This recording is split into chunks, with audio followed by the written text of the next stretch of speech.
ያንዳንዱ የሰው ልጅ ለምን ተፈጠረ ካወቀ ይሄን የተፈጠረለትን ዓላማ ከግብ የሚያደርስበትን የጊዜ ገደብም አላህ ወስኖ እንደሰጠው ካወቀ ጊዜውን በአግባቡ ይጠቀማል። በየጊዜው ራሱን ይገመግማል። የዛሬ ውሎው ጥሩ ያልሆነ ሰው የነገ ውሎው ብዙ ጊዜ ጥሩ አይሆንም። እንደምንም ከዛሬው ውሎው ተጸጽቶ ነገን ለማስተካከል ቆርጦ እስካልተነሳ ድረስ ማለት። ከምንም በላይ ወጣት ራሱን ለመጠበቅ የሚያግዘው የሚረዳው ጊዜውን እንዴት መጠቀም እንዳለበት ሲያውቅ ነው። ጊዜ ሰይፍ ነው፣ መሳሪያ ነው። አጠቃቀሙን ከቻልከበት ይጠቅምሃል፣ ጠላትን መልስልሃል። አጠቃቀሙን ካልቻልከበት ይገድልሃል። ሴቶቹ በቤታችሁ ውስጥ እርቡ ተብለዋል። የሚወጡት ለውስን ሐጃዎች ሁሌ አይወጡ፣ አልፎ አልፎ የሚከሰት ነገር። ወንድ ነው ሁሌ መውጣት ያለበት። ሴቶች ሁሌ የሚወጡ ከሆነ ከወንዶች ጋር ሙተሸቢሃት ሆነዋል ብሏል ኢማም አልባኒ ረሂመሁላህ ተዓላ። ሁሌ መውጣት የወንድ መለያ ነው፣ የወንድ ስራ። ገበሬው ያርሳል፣ ይዘራል፣ አረም ይለቅማል፣ ነጋዴው ይሸጣል፣ ይገዛል፣ የቢሮ ሰራተኛው ሌላ ሌላ። ሴት ልጅ ከውጭ ባል አዘጋጅቶ የሚያመጣውን ቤት ቁጭ ብላ ተቀብላ አብስላ ማብላት፣ ልጆቿን አጥባ አልብሳ ትምህርት ቤት መሸኘት ነው። ሲመጡ መቀበል ትልቅ ስራ ነው። የሴትን ክብር የሚነካ ስራ አይደል። ስራ ተቀያየሩ ቢባል እርግጠኛ ነኝ ወንዱ ከአንድ ቀን በላይ ቤት አይሆንም። ስራ ተቀያየሩ ቢባል የሴት ስራ በሐቂቃ አንተ ማችለው ስራ ነው። ልጅ መያዝ አንተ ማችለው ስራ ነው። አልጋ ላይ ተኝቶ ሁለት ሶስት የልጅ ከጮኸ ልጅሽን አንጠልጥለሽ ውጪ ነው የሚለው። ይሄ አይነት ባህሪ ያለው ሰው ነው ሴትን ተክቶ ልጅ ሊይዝ፣ ልጅ ሊያጠብ፣ ልብሱን ሊቀይር፣ ምግብ ሊያበስል፣ ትምህርት ቤት ሊሸኝ፣ በየቀኑ አቅሽው የሚመጡትን ልብስ አጥቦ ለነገ ሊያዘጋጅ የሚችለው። ሴቶች ቤት የሚሰሩት ስራ ቢሮ ላይ ቁጭ ብለው ከሚሰሩት ስራ በብዙ እጥፍ የሚበልጥ ነው። ለመስራት ከተገደደች ስሪ ብሎ እሱ የሚፈቅድበት ሁኔታ ካለ ለዚህ ክፈለኝ ማለት ትችላለች። ያኔ ያስከፍል ስራ ነው ለማለት ነው። ኢላ የቤት ኑሮ ህይወት የጋራ ባል ከውጭ ሰርቶ እንደሚያመጣው ሴት ቤት ማስተካከል መስራት ይጠበቅባታል። የሰውን ወኔ የሚገድል አብሮት የሚኖር ሰው አይዞ ማይቻል ነገር የለም በአላህ ፈቃድ ጥሩ ነገር ከሆነ ያሰብከው አላህን ከያዝክ ብሎ የሚያበረታታ ጓደኛ ሊኖር ይገባል። ለመብላት ለሆድ ለዱንያ ትችላለህ ያለ ለአኺራ ለወደፊት ለረጅም እቅድ አትችልም የሚልህ ጓደኛ የምትችላቸው ነገሮችን እንዳትችል ያደርግሃል። አስጣይ ጓደኛ ገደል ውስጥ ሁሉ ብትገባ ከገደል ያወጣል። ሞኝ ጓደኛ ከፎቅ አውርዶ ገደል ላይ ይጥላል። ليس من يقطع طرقا بطلا إنما من يتقي الله. السلام عليكم ورحمة الله. الله تبارك وتعالى ለሰው ልጆች የተለያዩ ኒዕማዎችን ጸጋዎችን ሰጥቷል። ለሰው ልጆች ከሰጣቸው ጸጋ ሁሉ ትልቁ ጸጋ ኢማን፣ ዒልምና አመል የረሱሉ ሰለላሁ ዐለይሂ ወሰለም ሱና ላይ መሆን መቻል። እያንዳንዱ አቅል ያለው ሰው የዱንያ ቆይታው ውስን እንደሆነ ሌሎች እንዳለፉት እንደሚያልፍ ጠንቅቆ ያውቃል። ማወቅ ብቻ በቂ አይደለምና የአንድ ሰው ብልህነቱ የተሟላ የሚሆነው አጭር በሆነው የዱንያ ቆይታው ዘላለማዊ ለሆነው ለቀጣይ ለአኺራ ህይወቱ የሚበጅን ነገር ማዘጋጀት ስንቅ መሰነቅ የቻለ ሰው ነው። በመሆኑም አላህ ኸይር የሻለት ሰው አይኑ አርቆ እንዲያይ ልቡ አስፍቶ እንዲያስብ አድርጎት በዱንያ ከመታለል ርቆ ተጠንቅቆ ለአኺራው ለቀብሩ ለእውነተኛው ህይወት በመስራትና በመልፋት ጊዜውን ያሳልፋል። ወጣትነት አላህ ተባረከ ወተዓላ ለሰው ልጆች የሰጣቸው የዱንያቸው ቁንጮ ነው። ዱንያ የምትፈልገው ሸይጣን ስሜት የሚፈልገው ወቅት ነው። በዚህ መልኩ ብዙ ነገሮች የሚፈልጉትን የእድሜ ክፍል ሁሉንም ትቶ ለአላህ ብቻ መስጠት መታደል። ይሄን ማድረግ የሚችለውም አላህ ቀልቡን ለኢማን ክፍት ያደረገለት ሰው አላህ ተባረከ ወተዓላ ያደለው ሰው። ሁሉም በበኩሉ ነገ እስተካከላለሁ፣ ይህን ጉዳይ ከዳር ካደረስኩ በኋላ ወደ መስጂድ ገባለሁ፣ ወደ ዲን ጠቅልል ብዬ ገባለሁ ብሎ ከመመኘት ወደ ኋላ መመኘትና ሆኖ መገኘት ሁለቱ ይለያያል። ስንቶች ናቸው ኸይር ነገር እንዳሰቡ እንዳቀዱ እንደተመኙ አንድ እርምጃ ሳይራመዱ የእቅዳቸው ጎዳና ላይ ሞት ቀድሟቸው የተቀበሩ ይበሰበሷል። ስንቶች ደግሞ ዛሬ ነገ እስተካከላለሁኝ፣ ወደ አላህ እመለሳለሁኝ፣ ለራሴም ለዲኔም የምጠቅም እሆናለሁኝ ያሉ የለመዱት መጥፎ ስራ የያዙት መጥፎ ጎዳና አለቅ ብሏቸው በሸር ላይ ወጣትነታቸውን ጨርሰው በስተርጅና መመለስ የከበዳቸው ብዙዎች ናቸው። አላህ ተባረከ ወተዓላ የወጣትነት እድሜያችንን ይፈልገዋልና ከማንም በላይ አላህን ስለመወድ የወጣትነት እድሜን ለአላህ ልሰጥ ይገባኛል ሊል ይገባዋል። አስተዋይ የሆነ አርቆ አሳቢ የሆነ ወጣት። ወላኪን ወጣትነት ክፍት ጊዜ፣ ድሎትና ምቾት የመልካም ነገር ጸር ናቸው። ኢነ ሸባበ ወልፈራገ ወልጂደ ሙፍሲደቱን ሊልመርኢ አዩ መፍሰል የተባለው ለዚህ ነው። ወጣትነት ክፍት ጊዜ፣ ምቾትና ድሎት ሰውን ያበላሻሉ። ምንኛ ማበላሸት ተብሏል። ወጣትነቱን በዲን ላይ ያደረገ ስሜቱን ነፍስያውን ሰብሮ የያዘ ወጣትም ይሞታል ልክ ትልቅ ሰው እንደሚሞተው ሁሉ ከወጣትም ላይ ኃላፊነቶች አሉ ትልልቆች ላይ ኃላፊነቶች እንዳሉት ሁሉ ብሎ የነቃ እድሜው ወጣት ቢሆንም አእምሮው ልቡ ትልቅ ሰው የሆነ ለዱንያ ለአኺራ ለራሱ ለዲኑ ለሀገሩ ለወገኑ ብዙ ነገር ማድረግ ይችላል። ይሄን ሁሉ ማድረግ እንችል ዘንድ ግን ነፍሳችንን መጠበቅ አለብን። ዓላማችንን ማወቅ አለብን። ነፍስ ያስለመዷትን ትለምዳለች፣ እንዳደረጓት ትሆናለች።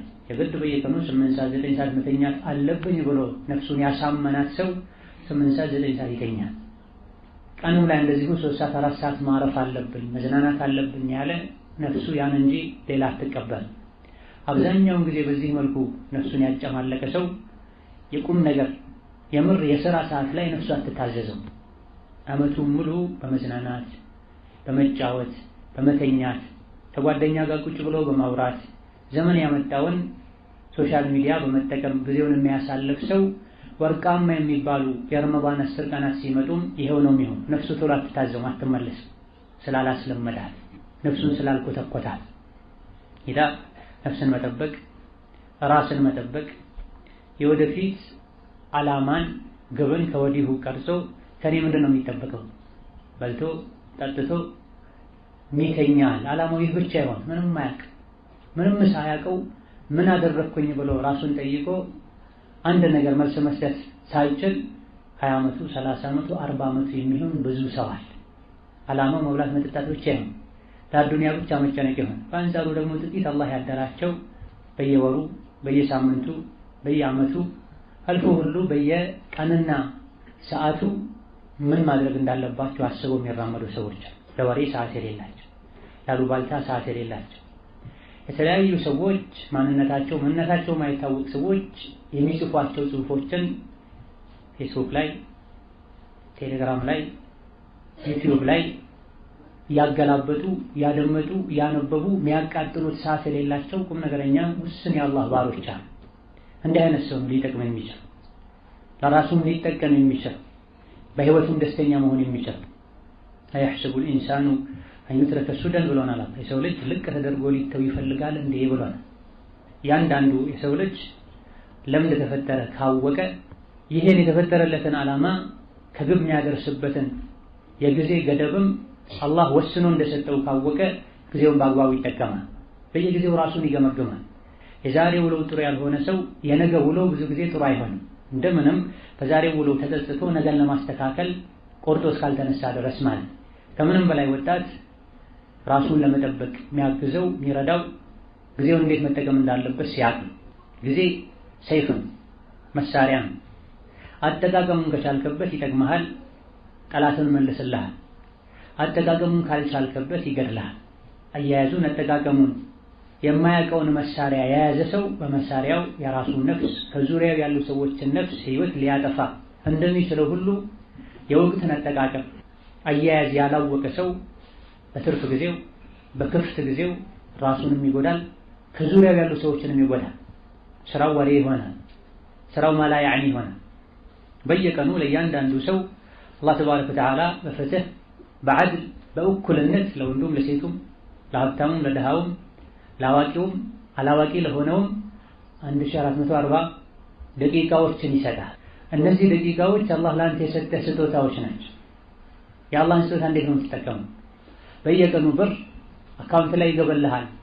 ጠዋት 12 ሰዓት ላይ ገብቶልህ እስከ ማታ 12 ሰዓት ብቻ ነው የሚቀመጠው። ከጠዋት 12 እስከ ምሽት 12 ሰዓት ድረስ ባለው 1440 ብር ከተጠቀምከው ተጠቅመሃል፣ ካልሆነ ፀሐይ ከጠለቀች በኋላ ታገኘው ቢባል እንዴት ነው የሰው ልጅ ያን ብር ለማውጣት ምንድን ነው ያደርገው? እንዴት ነው የሚሆነው? ምናልባት ብር ሊያድርሉ ይችላል። በየቀኑ ግን ላንተ የሚሰጡ ደቂቃዎች ይሄዳል። ኢብኑ ጀውዚ እንዳሉት በየቀኑ ማለዳ ላይ እያንዳንዱ ቀን የሰው ልጆችን ያናግራል። አነ የውሙን ጀዲድ ወዐላ ዐመሊከ ሸሂድ ፈኢዛ ዘሀብቱ ፈለን አዑድ ይላል። እኔ አዲስ ቀን ነኝ፣ የምትሰራውን ስራ በሙሉ አላህ ዘንድ መሰክርብሃለሁ፣ ዳግም ደግሞ አልመጣም አንገናኝም እያለ ቀን የሰው ልጅን ያናግራል። የሰው ልጆች በየቀኑ ስራ አለብኝ ኃላፊነት አለብኝ ብለው ነፍስያቸውን ወጥረው ከያዙ በሰዓት ከተኙ በሰዓት ከነቁ በሰዓት ሁሉንም ነገር ማስኬድ ከቻሉ ነፍስያቸውን መያዝ መቆጣጠር ይችላል። ልቅ መሆን አይችሉም። ልቅ የሆነ ሰው የሚያደርገው የሚለውን አያውቅም። ምንም ዓላማ የሌለው ልቅ የሆነ ሰው ጠላለሁ ብሎ አደጋ ቀደምቶች ወይም በዲን ወይም በዱንያ መጠመድ አለበት።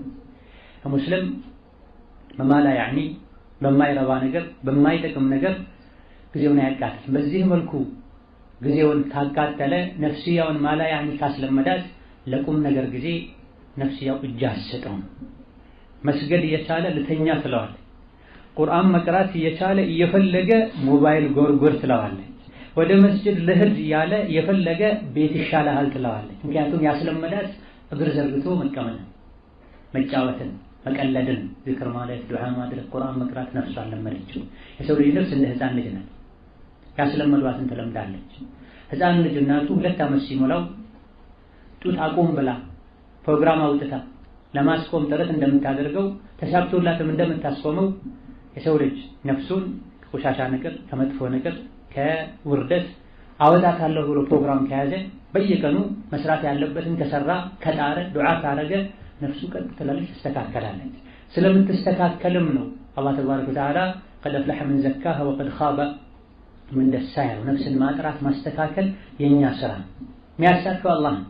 ነገር ግን ነፍሳችንን እንድትጣራ እንድትስተካከል ቀጥ እንድትል ንጹህ ነፍስ እንድትሆን አላህን ተባረከ ወተዓላ እንድትወድ የሱን ፍላጎት እንድታስቀድም እኛ መጣር አለብን። ነፍሳችንን ማጥራት የምንችልበትን መንገድ መከተል አለብን። ሻህዋ መከተልን፣ ስሜት መከተልን፣ በመሰለኝና ደስ ባለኝ መጓዝን ማቆም አለብን።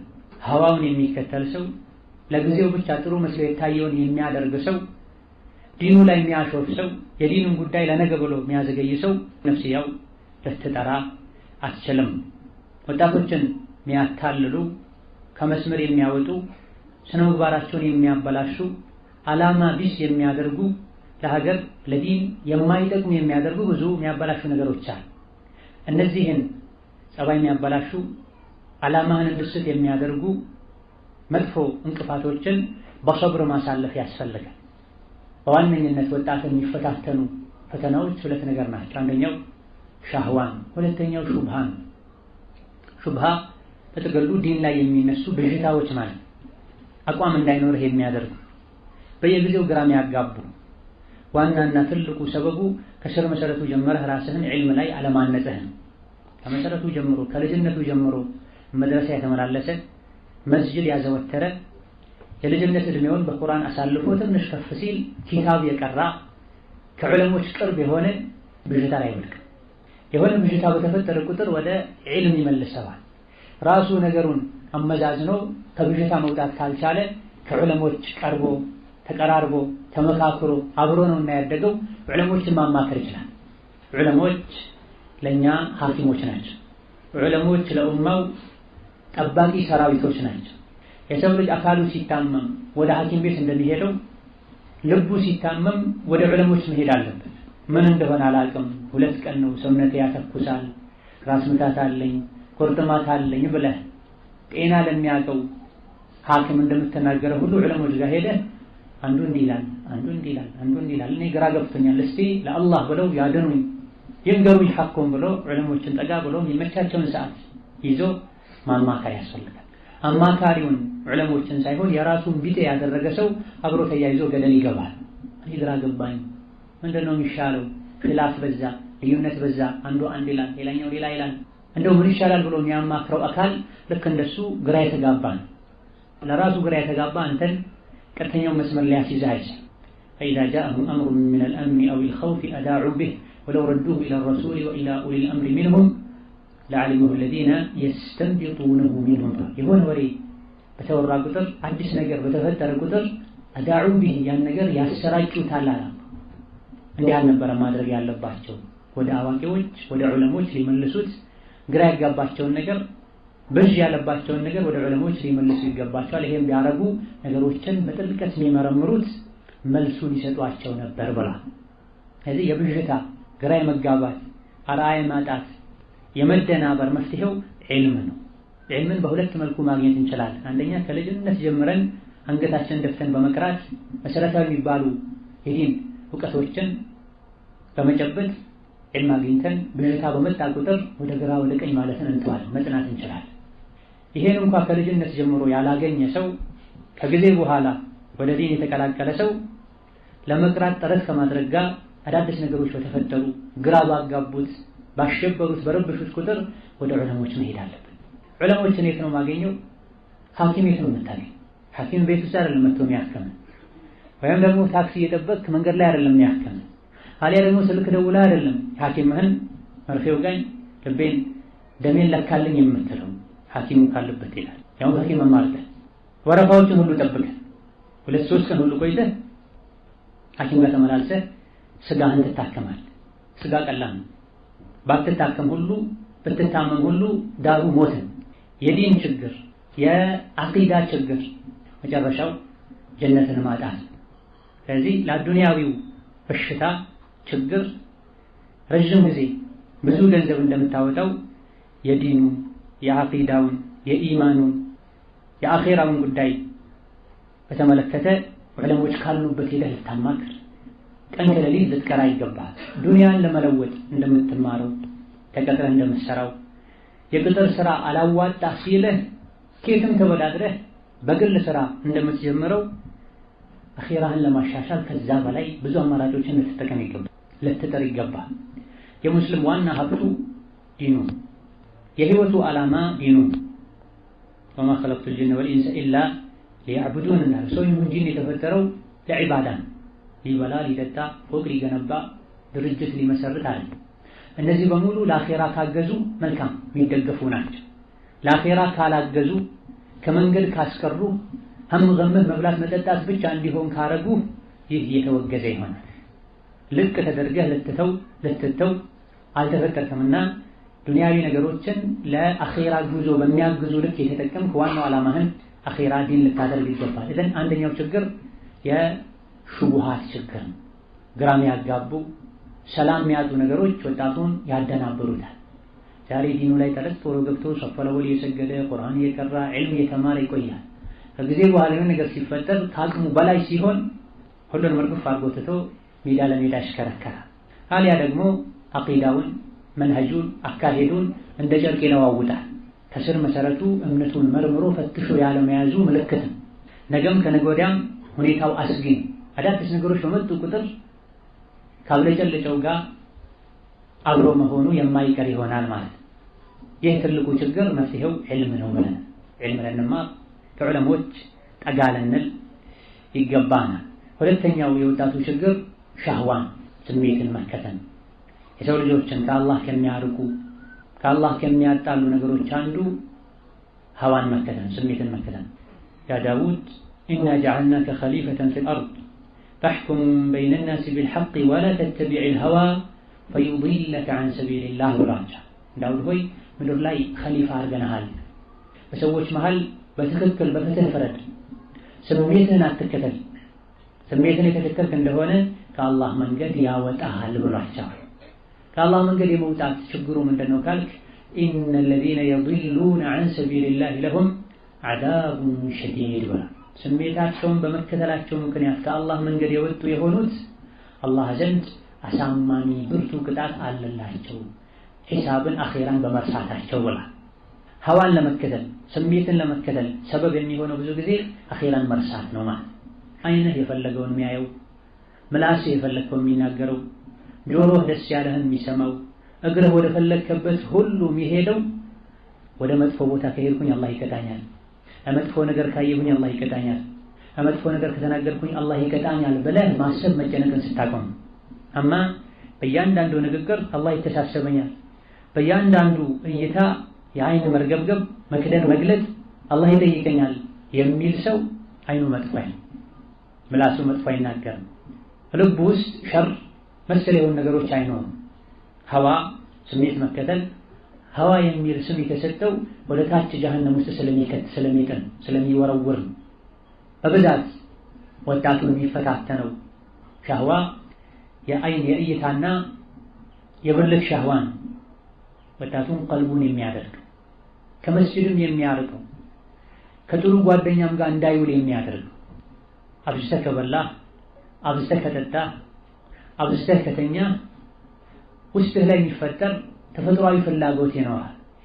ይሄን በአይንና በሌላም ሸሪዓውን በጣሰ መልኩ ለመርካት የሞከርክ እንደሆነ ልብህ እየጨለመ ይሄዳል፣ ልብህ እየጠቆረ ይሄዳል።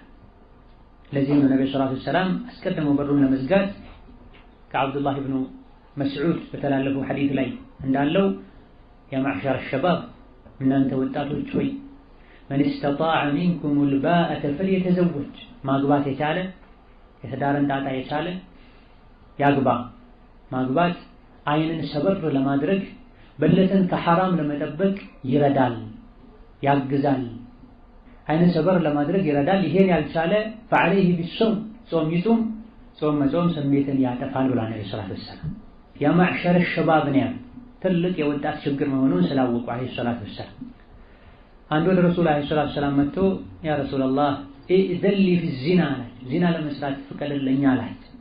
ነብዩ ሰለላሁ ዐለይሂ ወሰለም የኡማቸው ሐኪም ናቸውና ጠጋ አድርገው አስቀምጠውት ለእናትህ ለአክስትህ ለእህትህ ዝሙትን ትመኛለህ እንዴ ብለው ጠየቁት። ኧረ በጭራሽ አላቸው። እንግዲያውስ የሰው ልጆችም እንደዚሁ እንስታቸው ላይ እናታቸው ላይ ልጃቸው ላይ እህታቸው ላይ ዝሙትን እንዲፈጸም አይፈልጉም። አንተ ለራስህ አትወደውም ለሌሎች እንዴት ልታደርገው ታስባለህ ማለታቸው ነው። ከዛ ቀጥሎ ምን አደረጉ?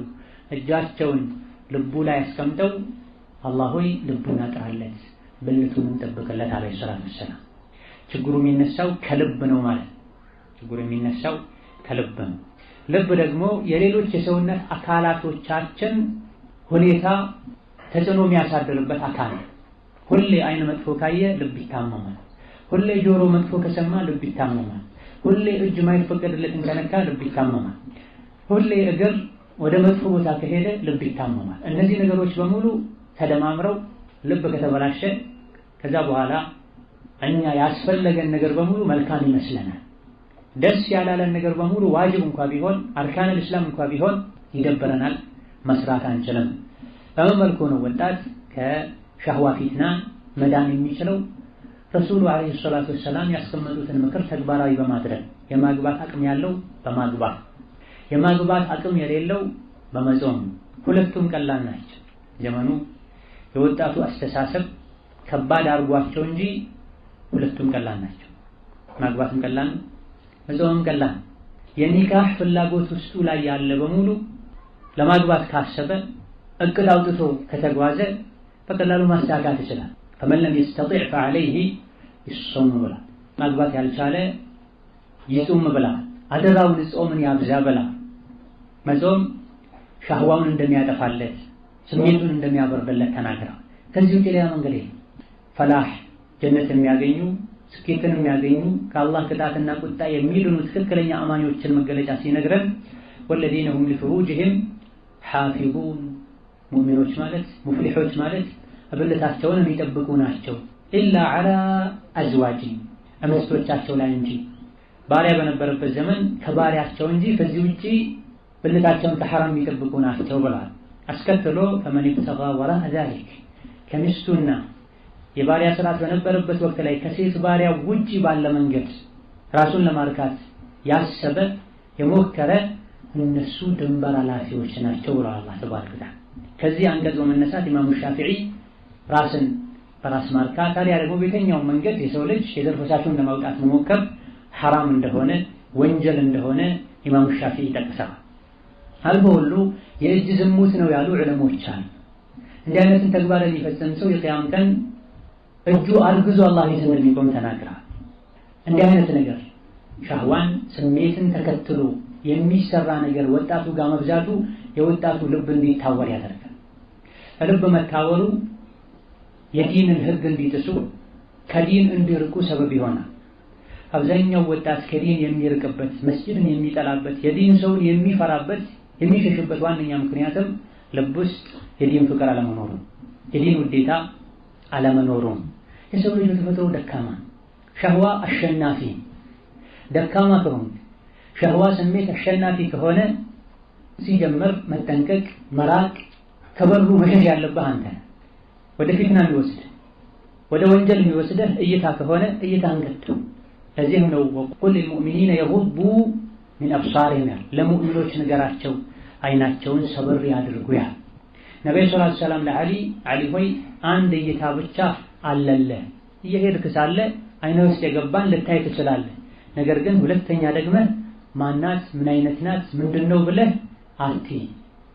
አይ ብለህ ግን ከአንድ በላይ ያየህ እንደሆነ ያልተፈቀደ እይታ ከሸይጣን የሆነ መርዝ የተቀባ ልብ ላይ የሚያርፍ ቀስት ነው ብላ ያልተፈቀደ እይታ አጅነቢ ወንድ አጅነቢን ሴት ማየቱ ዘመኑ ባመጣው ሶሻል ሚዲያ አማካኝነት በሞባይሉ በኮምፒውተሩ አሊያ ደግሞ ቤት ውስጥ በተተከሉ ቻናሎች ሐራምን ማየት ከሸይጣን የሆነ መርዝ የተቀባ ልብ ላይ የሚያርፍ ቀስት ነው ብላ ነብዩ ሰለላሁ ዐለይሂ ወሰለም። ሐራምን ቆሻሻን ወንጀልን ደግሞ ደጋግሞ የሚያይ ሰው በተደጋጋሚ በሸይጣን እጅ መርዝ በተቀባ ቀስት ልቡን እየተወጋ ነው ማለት ነው። ከላ በራን ዐላ ቁሉቢሂም ማ ካኑ የክሲቡን የሚሰሩት መጥፎ ስራ ልባቸውን አሳወሮት ነው ምክር ማይቀበሉት ብሏል አላህ ተባረከ ወተዓላ። ሶላት እየሰገደ ሙስሊም ከመሆኑ የሙስሊም ቤተሰብ ከመሆኑ ጋር ከመስጂድ ወጥቶ ሐራም ቤት የሚሄድ ወጣት እንዳለ እንሰማለን። አላህ ይጠብቀን። ረሱሉ ዓለይሂ ሰላቱ ወሰላም ከበባድ ወንጀሎችን ሲዘረዝሩ ዝሙትን ጠቅሰዋል። አላህ ተባረከ ወተዓላ ዝሙት አትስሩ ሳይሆን አትቅረቡት ብሏል። ብዙ ጊዜ ዝሙትን የቀረበው ሰው ይጠቃበታል። የዝሙት ደግሞ አይነቱ ብዙ ነው። እኔ አልሐምዱሊላህ ሙስሊም ነኝ፣ ዝሙት በህይወቴ ሰርቼ የማላቅም ወደፊትም ኢንሻአላህ አልሰራም የሚል ሰው ብዙ አለ። ይሄም አንድ ነገር ነው አልሐምዱሊላህ። ነገር ግን በአይኑ ዝሙት ይሰራል፣ በጆሮ ዝሙት ይሰራል፣ በምላሱ ዝሙት ይሰራል። አጅነቢ የሆነችን ሴት መንካት መጨበጥ የእጅ ዝሙት፣ አጅነቢ ወደ ሆነች ሴት ለሐራም መሄድ የእግር ዝሙት፣ አጅነቢ ወደ ሆነች ሴት ለመደወል ለመጣፍ ሳንቲም አውጥቶ መምላት የገንዘብም ዝሙት ጭምር ይሆናል። በገንዘቡም ዝሙት ሰራ ተብሎ ይመሰከራል። አጅነቢ ከሆነች ሴት ጋር ቻት መደራረግ የእጅ ዝሙት። እነዚህ ሂደቶች ሁሉ ካለቁ በኋላ ነው ዋናው ትልቁ ዝሙት ሊከሰት የሚችል። ያን የማያደርግ ብዙ ሰው አልሐምዱሊላህ አላህ ሙስሊሙን ይጠብቃል። ነገር ግን ይህ የአካላቱ ዝሙት ራሱ ሲደመር ሲበዛ ተደማምሮ ጥቃቅን ወንጀል ሁሌ ሲበዛ እንደ ከባድ ወንጀል ይሆናልና ሊያጠፋ ይችላል። ሌላ ዝሙትን አትቅርቡት፣ የዝሙትን በር አትንኩት ማለት ማየት፣ መጻፍ፣ መደወል፣ መቀለድ ወደዚያ ይወስዳል። ቀልብን ያሳማል። ሴቶች ሆይ ወንዶችን ስታናግሩ ፈላ ተኽضዕነ ቢልቀውል ድምፃቸውን አታለሳልሱ። ያ ልቡ ላይ በሽታ ያለበት ሸርን ያስባል። መልካምን ንግግር ተናገሩ ነው። ኢማሙ ነወዊ ሒልየቱል አብራር የተሰኘው ወይም አልአዝካር የተሰኘው ክታባቸው ላይ እንደጠቀሱት አንዳንድ ቀደምት አላህን የሚፈሩ ሴቶች ሲያወሩ አፋቸው ውስጥ ድንጋይና መሰል ነገር ያደርጉ ነው። ኖርማል የሆነ የሚስብ የሚማርክ ድምፅ እንዳይወጣ ከውስጣቸው ከአፋቸው ማለት ሰውታቸው እንዲቀየር ጭራሹኑ ከወንድ ጋር ማይናገሩም ነበሩ። ድምፅ ችግር ያመጣሉ። ዛሬ ወደ ዲን ሁሉ የቀረበች ናት የምትባል ሴት ሱቅ ከሚሸጥ ተራ ሰው ጋር የምትቀልደውን የምትጫወተውን ስናይ አሊያ ደግሞ የሰፈሬ ሰው ነው አብሮኝ የተማረ ሰው ነው ከምትለው ወንድ ጋር የምትጠቀማቸው ቃላቶችን ስናይ አይሻ ባየቻት እንላለን። አይሻ ረዲየላሁ ዐንሃ ከረሱሉ ጋር ሰለላሁ ዐለይሂ ወሰለም ከመንገድ የተመለሰች ረሱልና ከእሳቸው ጋር አብረው ያሉ ሰዎች ግመሏ ኮርቻ ውስጥ ያለች መስሏቸው ጥለዋት ሄደው ነበር። ግመሉን ባዶን ይዘው ሄደው ነበር። ሀውደጅ የሚባል ነገር አለ። ሴቶች ግመል ላይ ሲጓዙ መንገድ ሲሄዱ ውስጡ ላይ ተደርገው ከላይ ተሸፍኖ እንደ ኮርቻ ግመል ላይ የሚሆን ማለት ነው። ያኔ ገና ልጅ ስለነበርኩኝ ክብደት አልነበረኝም። ሀውደጁን ኮርቻውን ሲያነሱት ብዙም ልብ አላሉትም። እዛ ውስጥ ያለው መስሏቸው ባዶን ኮርቻ አንስተው ግመል ላይ ጭነው ሄዱ። እኔ ጉዳይን ጨርሼ ስመጣ የሉም። እዛው ቁጭ ብዬ ጋደም ብዬ ጠበቅኳቸው። እንዳልሄድ መንገድ ላይ ተሳስተን ተጠፋፍተን እንዳያጡም ብላ። በዚህ መሃል አንድ ሱሐቢ መጣ። በባህሪው ሁሌ ከሰዎች ኋላ ነው የሚሄድ። ውስጡ ንጹህ የሆነ ሰው ነው፣ ሸር የሚያስሱ አይደል። ረሱሉ አለይሂ ሰላቱ ወሰላም ሁሉ የመሰከሩለት ሰው። እኔ በሌለውበት ቤቴ ገብቶ አያውቅም። ሁሌ መንገድ ሲሄድ ከኔ ጋር የሚሄድ ሰው ነው ብሎ የመሰከሩለት ሰው። እንደ ልማዱ ከኋላ ሲመጣ ቀስ ያለ ሲጓዝ አይሻን አገኘኝ። ገና ሲያገኘኝ ኢና ሊላሂ ወኢና ኢለይሂ ራጂዑን አለ። ይሄን ስሰማ ነቃሁኝ። ከዛ በኋላ ፊቱን አዞሮ ይርከቢ ገመሌ ላይ ውጪ ከማለት ውጪ አንዲትን ቃል አልተናገረም ማለት። ያን ሁሉ መንገድ ሲጓዙ ለምን ትተውሽ ሄዱ? ምን ሆነሽ ነው? ኢላደለት የለም ምንም ዝርዝር ወሬ። ፊቱን አዞሮ ይርከቢ አለኝ። አለቀ። መዲና እስክንገባ ድረስ አንድ ቃል አልተናገርንም። ወከዛሊክ ሙሳ አለይሂ ሰላም ከግብፅ ወደ መድየን ፈርተው ሸሽተው ይወጡ ሳለ መድየን የሚባል ሀገር ላይ ያሉ ሰዎች ውሃ የሚያጠጡበት ሰፈር ላይ ሲደርሱ የመድየን ውሃ የሚያጠጡ እረኞች የመድየን ውሃ ላይ ሲያጠጡ ሙሳ ደረሱ። ሁሉም ወንዶች ናቸው። ሁለት ሴቶች ብቻ እዛ መሃል ተገኙ። ሙሳ ገረማቸው። ማ ኸጥቡኩማ ምን ነክቷቸው ነው ከወንዶች ጋር ሆናችሁ ውሃ የምታጠጡት አሏቸው። እኛ አባታችን ትልቅ ሰው ነው፣ እሱ ወጥቶ ማጠጣት ስለማይችል ነው ለመውጣት የተገደድ ነው አላቸው። አበቃ። አባታችሁ ማን ነው? ቤታቸው የት ነው? ወንድም የላችሁም ወይ አላለም ሙሳ። እነሱ ቢሆን ሌላ ዝርዝር ውስጥ አልገቡ። ቃለ ማ ኸጥቡኩማ ቃለታ ላ ነስቂ ሐታ ዩስዲረ ሪዓ ወአቡና ሸይኹን ከቢራ። እነሱም ቢሆን ወንዶች አጠጥተው እስኪያወጡ ድረስ እንስሳቶቻቸውን እየመለሱ ነው። ወወጀደ ሚን ዱኒሂም ኢምረአተይኒ ተዙዳን። ሁለት ሴቶችን አገኘ።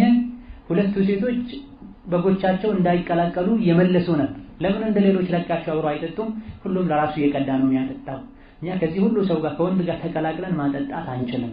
እነሱ ጨርሰው እስኪወጡ ጠብቀን ነው የምናጠጣው። ይሄንም የምናደርገው አባታችን ስለታመመ ወጥቶ ስለማያጠጣ ነው።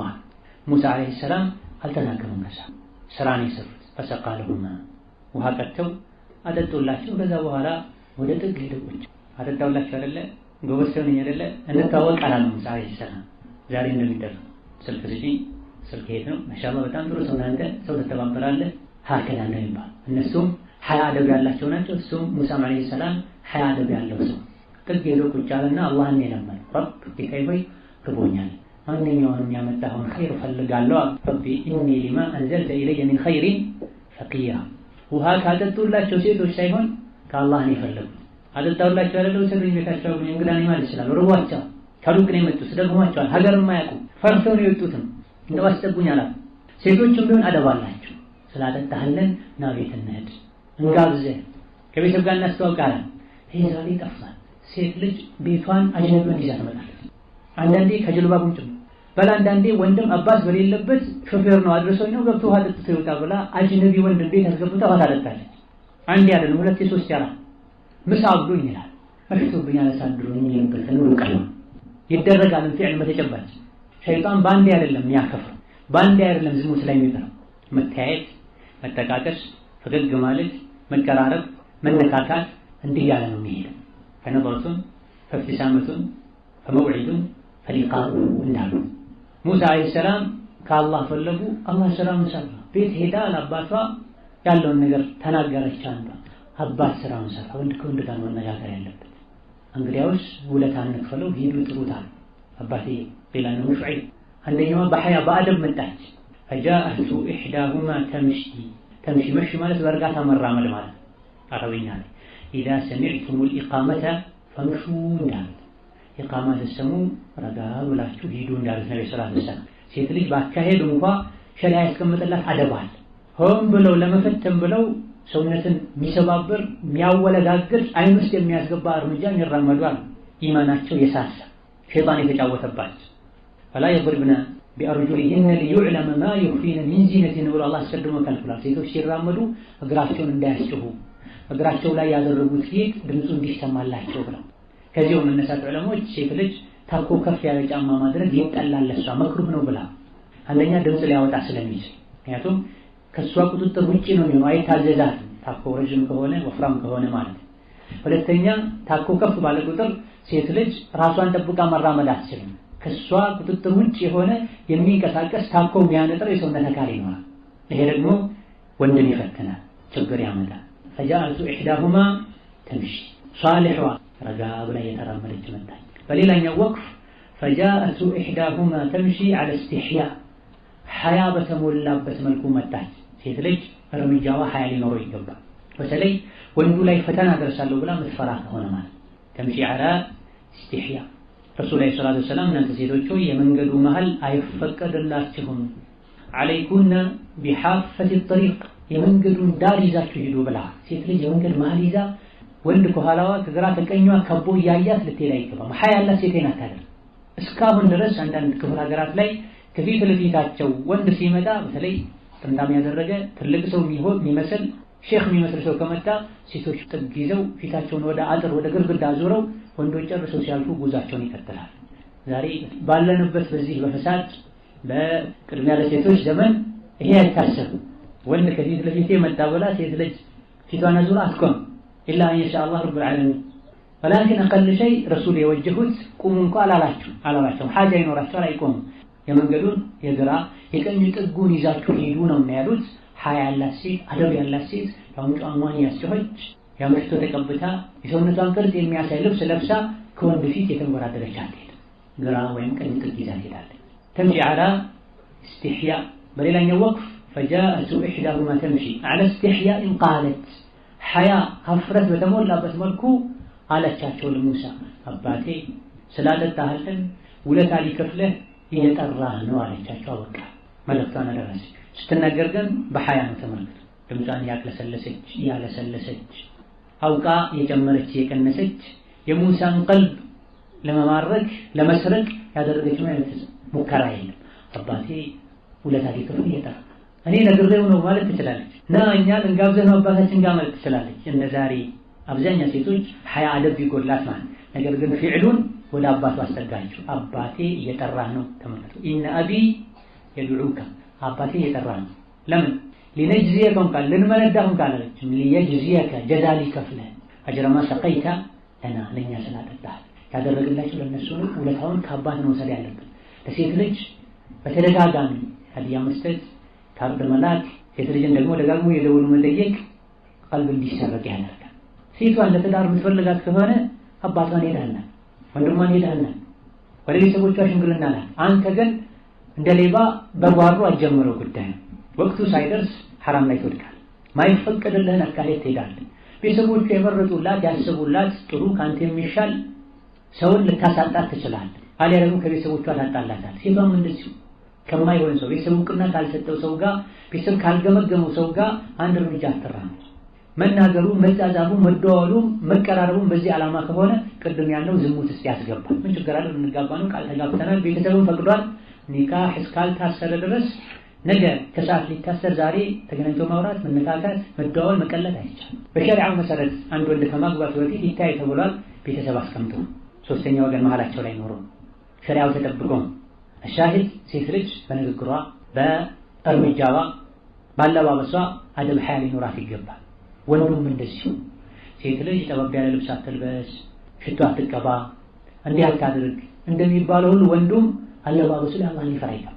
እርምጃው ላይ አላህን ሊፈራ ይገባል። በግድ ታግሎ የሚለብሱት ቲሸርት የሚገዙ ወንዶች አሉ። ሰውነቱን ሲያዝጋ መስመሩን ላይ ያወጣበታል። አንዳንድ ጡንቻውን ለምንድን ነው የምታደርግ? ሸሚዙን 2-3 ቁልፎችን በመክፈት እስከ ደረቱ መሃል ድረስ ገልጦ ይሄዳል። ማን ያዘዘ? ምንድነው ዓላማ? ሴቷ አለባበስ ላይ አደብ ገደብ ሸሪዓ እንዳስቀምጥላት ሁሉ ለአንተም የፊትን አለባበስን ይከለክልሃል። ልብስ የማንነት መገለጫ ነው። ይሄ ሱሪህን መሃል ላይ ጉልበት አካባቢ በድንጋይ ቀጥቅጠህ መተርተር መቅደስ፣ ሀሊያ ደግሞ አላህ በሰጠህ ገንዘብ የተቀዳደለን ሱሪ መግዛት፣ ሱሪህን ስትለብስ መሬት እየተጎተተ እንዲሄድ ማድረግ የማንነትህ መለኪያ ነው። አደብ ያለ ክብር ያለ አርቀህ መታሰብ ቁም ነገረኛ ሰው ከሆንክ እንዳትለብስ። ብዙ ጊዜ እንደሚለብሱት አርአያ ያጡ ሰዎች ናቸው። ትልልቅ የዲን መሪ የሚባሉ ሰዎች እኔ ለብሱ ነበር አይለብሱም። አርአያ ማን ነው? የሆነ ፊልም ላይ ያየኸው ሰው፣ የሆነ ድራማ ላይ ያየኸው ሰው፣ እንደውም የሆነ መጽሔት ላይ ያየኸው ሰው ሊሆን አይገባም። ልብስ የማንነት መገለጫ። ሙስሊም ዓላማ ተልኳል። በሄደበት ሁሉ እስልምናን ማሳወቅ ማስነበብ መቻል አለበት። አለባበሴ ሙስሊምነቴን የሚያሳይ በዲኔ ልኮራም ያደርጋል መሆን አለበት። ሀገር ላይ የተለመደውን ልብስ ልበስ ከልብስ አንፃር፣ ነገር ግን አለባበሱን አደብ ሐያ ዲን ክብር የሚነበብበት አይደለም። ሀገር ላይ የተለመደው ሱሪ ከሆነ ሱሪ ልብስ፣ ነገር ግን ሱሪህን እስከ ቁርጭምጭሚትህ ሰባትህ አድርግ። አቅልህ ካንተ ጋር ያለ ሐያ ካንተ ጋር ያለ የተቀደደ ጉልበትህን የሚያሳይ የደቀቀ ሱሪ አትግዛ። ኢባዓቱል ማል እንደ ሸሪዓም ስናይ እንደ ፍቅህም ስናየው የተቀዳደለን ልብስ ገንዘብ አውጥቶ መግዛት ገንዘብ ማባከን፣ ከካርበሮች ጋር መመሳሰል።